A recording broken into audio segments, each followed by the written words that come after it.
faut toujours être en mouvement. Le fait d'être toujours en mouvement nous garantit de toute façon une évolution.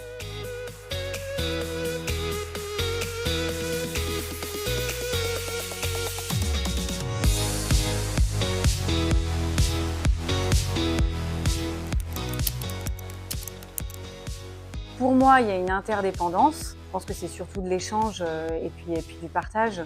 Si déjà il y a la démarche de, c'est plutôt positif. Alors, pour les enjeux, je dirais que j'en vois principalement 3. Le premier, il est lié à l'innovation. C'est l'innovation qui va permettre l'évolution. Je pense qu'il faut toujours être en mouvement.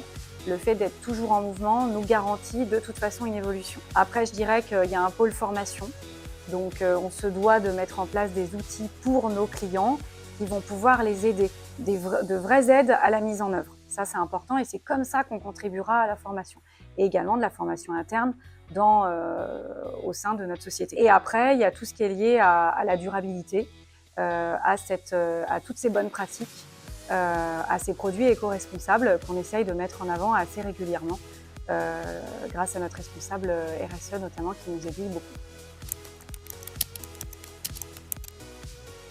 Le métier de l'agenceur peut être assez divers, assez varié. Il y a aussi des entreprises qui vont faire de la menuiserie, de l'agencement et de la charpente. Donc ça nous permet, même dans le domaine du bois, de pouvoir proposer un panel très large en termes d'éventail. La multispécialisation permet de couvrir la plupart des besoins de nos clients. Alors Eurobois, déjà, c'est une histoire de longue date avec Foussier, puisqu'on est présent déjà depuis de très nombreuses années.